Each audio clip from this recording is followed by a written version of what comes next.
Have you ever felt like an idiot? Have you ever found yourself questioning your own innocence, feeling that your sensitivity makes you vulnerable in a cold and calculating world? Imagine waking up in a world where compassion is seen as weakness and sincerity as foolish naivety. For this very world inspired Fyodor Dostoevsky to create the most unlikely of protagonists, an idiot. Not a fearless hero or a charming prince, but an idiot. But is he really an idiot? Or did Dostoevsky use this to lay bare a sick society that only values dirty tricks and manipulation? In this video, we will dive into this uncomfortable provocation.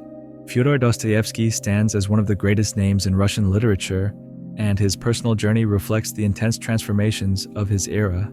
Confronted with the risk of execution and, miraculously, having his sentence commuted, he spent years in exile in Siberia, a period that plunged him into a universe of doubts and questions about the human condition. These experiences not only transformed his worldview, but were also reflected in his work called The Idiot, in which he portrays a protagonist whose purity and compassion clash with a society driven by selfishness. The work challenges us to reflect. In such a relentless world, is it possible to preserve integrity? In the novel, conflicts unfold and highlight the tension between sincere benevolence and rigid social conventions. When entering St. Petersburg, Myshkin does not only arrive physically, his symbolic presence also exposes the contradictions of high society. His purity and kindness uncover the hypocrisies and frailties of an elite dominated by selfish interests, confronting an unshakable ethical ideal with a system marked by corruption and opportunism. Ganya, another character in the story, is unsettled by a generosity that challenges established norms. Nastasia Filipovna, scarred by trauma, responds ambiguously to the prince's honesty. Rogozhin, with his explosive temperament, sees his authority threatened. Thus, Myshkin's attitude, which treats everyone equally, acts as a destabilizing agent. This dynamic reveals the incompatibility between the ideal of altruism and a cruel reality, prompting a profound reflection on the conflicts inherent in human nature. At the climax of the novel, Myshkin's unwavering kindness becomes the starting point for a series of tragic consequences. His sincerity, though admirable, exposes him to abuse and manipulation, revealing ugliness people would rather not see. Hence, Nastasia Filipovna, whose troubled past makes her vulnerable, cannot cope with Myshkin's purity, resulting in deep emotional confusion that leads to self-destructive behavior. Aglaya, disillusioned by an innocence that disrupts social conventions, distances herself, breaking essential emotional ties. Rogozhin, filled with envy and resentment, reacts with extreme violence, intensifying the chaos. Thus, Myshkin's virtue, by challenging the established order, triggers an inevitable tragedy, revealing the bitter irony of a world that punishes goodness with suffering and isolation. At the heart of this essay emerges a disturbing dilemma. Who is the real idiot? In the novel, the protagonist embodies a purity and compassion that, far from being virtues, become vulnerabilities in a corrupt world. At the same time, a society that values cynicism and manipulation celebrates those who adapt to its deceitful rules. This tension between integrity and survival at any cost challenges us to consider whether true wisdom lies in maintaining authenticity or in yielding to power games. Thus, the moral conflict presented becomes a mirror for our own ethical dilemmas. In this segment, the thoughts of some philosophers help illuminate the dilemmas Myshkin experiences in The Idiot. Machiavelli, the philosopher known for the phrase "the ends justify the means," teaches that power demands firmness and cunning. According to him, it is better to be feared than loved, if you cannot be both. This idea reflects how Myshkin's vulnerability, his purity and innocence, makes him susceptible to the manipulations of the ambitious. In Dostoevsky's universe, his goodness is exploited by those who know how to capitalize on the weaknesses of others, showing that without a determined posture, even virtue can be twisted by society's dubious interests. Sartre, meanwhile, asserts that freedom is an inescapable burden, since every ethical choice brings painful consequences. As he puts it, man is condemned to be free. In Myshkin's case, that freedom translates into decisions filled with conflict. Each act of compassion and honesty results in both personal and social suffering, demonstrating that freedom, while allowing one to live according to lofty ideals, also imposes the responsibility of bearing the bitter outcomes of such choices.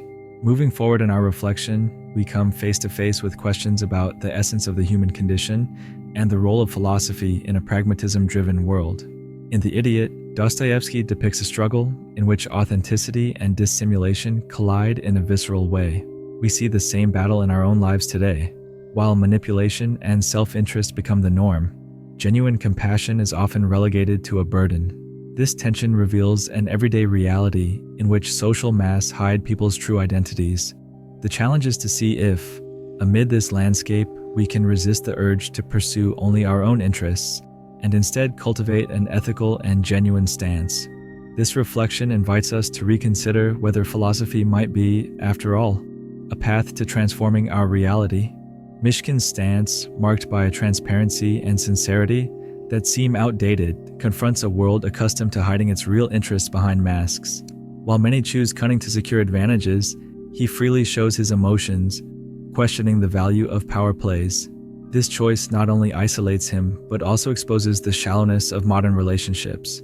Society's reaction is immediate: distrust and even hostility toward an authenticity that threatens the foundations of a system based on hidden agendas. This tension leads us to reflect: how far are we willing to go in giving up our truth to fit into a world that rewards opportunism? Nowadays, the dilemma between authenticity and dissimulation that Dostoevsky reveals in The Idiot strongly echoes in our daily lives. On social media, for example, many present only a version they believe will garner approval. In the workplace, sincerity is often seen as weakness, forcing us to adopt facades in order to be accepted. This reality extends to several aspects of life, where some adapt to fit in while others pay the price for being authentic. Just like the novel's protagonist, who suffers for showing his truth, we too face the pressure to hide our identity in order to get ahead. Have you ever felt compelled to hide who you really are? And what are the consequences for your happiness? This paradox invites us to revisit our values and find a balance in which authenticity is celebrated rather than penalized. Toward the end of the narrative, the protagonist's fate becomes inevitable. His frankness, which initially breaks through the superficiality of his social circle, also proves to be his greatest vulnerability in a system that demands deceit. Every act of honesty, such as when he confronts a colleague who conceals true intentions behind hollow praise, triggers small reactions, critical looks, subtle comments, and a gradual isolation. On other occasions, he is ignored in key meetings for expressing his opinion plainly, illustrating how often authenticity is penalized. These situations accumulate little by little, eroding his inner strength, showing that his downfall does not happen through one single blow, but through continuous wear.